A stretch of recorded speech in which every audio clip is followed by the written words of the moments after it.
नमस्कार, स्वागत है आपका मार्केट टाइम्स टीवी में। आपके साथ मैं हूं रूपा मेहता और आप देख रहे हैं मौसम अपडेट, क्योंकि अब वक्त हो चला है आपको आज के दुनिया भर के मौसम के बारे में अपडेट देने का। सबसे पहले आपको बता दें कि दुनिया के मौसम वैज्ञानिक जिस खतरे पर कई महीनों से नजर बनाए हुए थे, अब वो आधिकारिक तौर पर सामने आ चुका है। जी हां, 2026 का एल नीनो अब पूरी तरह से एक्टिव हो गया है और जानकारों का कहना है कि ये पिछले कई दशकों के सबसे ताकतवर एल नीनो में से एक बन सकता है।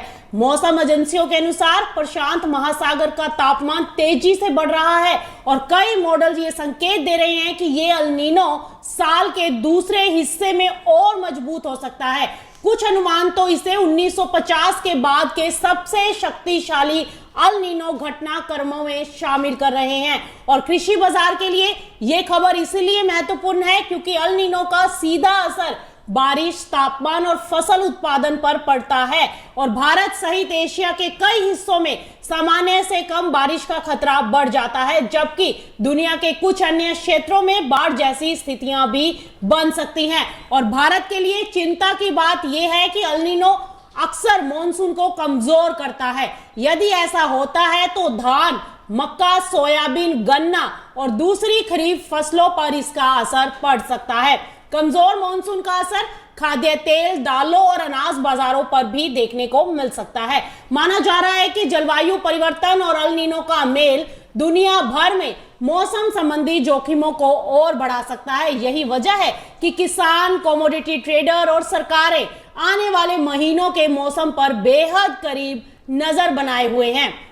वहीं देखा जाए तो आपको बता दें कि इस बार जो एग्रीकल्चर सेक्टर की अगर हम बात करें तो देश में मॉनसून की सुस्त शुरुआत अब सिर्फ मौसम की खबर नहीं रह गई है, बल्कि इसका असर सीधे खेती और कमोडिटी बाजार पर दिखाई देने लगा है। खरीफ सीजन की दलहन फसलों की बुआई उम्मीद से काफी पीछे है और यही वजह है कि दाल बाजार में आने वाले समय को लेकर चिंताएं बढ़ गई हैं। कृषि मंत्रालय के ताजा आंकड़ों के अनुसार 12 जून तक देश में दालों की कुल बुआई पिछले साल की समान अवधि के मुकाबले करीब 43% कम रही है। अरहर, उड़द और मूंग जैसी प्रमुख फसलें सबसे ज्यादा प्रभावित हो चुकी हैं। अरहर की बुआई में 57% की गिरावट दर्ज की गई है, जबकि मूंग की बुआई भी पिछले साल के मुकाबले लगभग आधी रह गई है।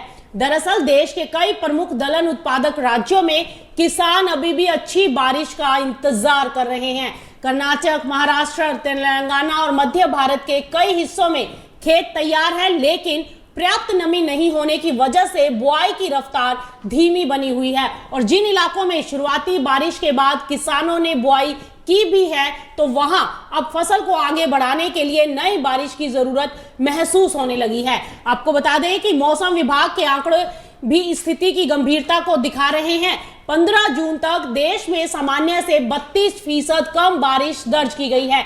ऐसे में खरीफ फसलों की शुरुआती तस्वीर काफी कमजोर नजर आ रही है और बाजार की नजर अब मॉनसून की अगली चार पर टिकी हुई है। और इसी बीच एल नीनो की आशंकाओं ने चिंता को और बढ़ा दिया है।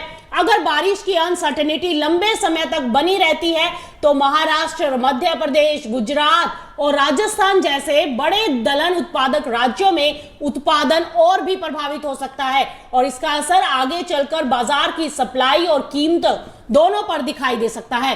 हालांकि फिलहाल राहत की एक बड़ी वजह सरकार का बफर स्टॉक है। सरकार के पास करीब 43 से 45 लाख टन दालों का भंडार मौजूद है, जो कि जरूरत पड़ने पर बाजार में सप्लाई बढ़ाकर कीमतों को कंट्रोल रखने में मदद कर सकता है।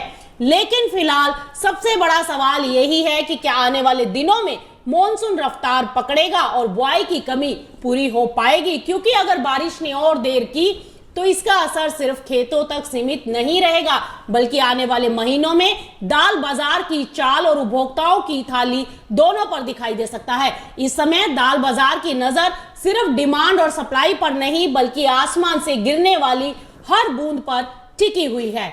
तो फिलहाल मौसम अपडेट में इतना ही। आप बने रहिए मार्केट टाइम्स टीवी के साथ, क्योंकि आज दिन भर खबरों का सिलसिला इसी तरह से जारी है।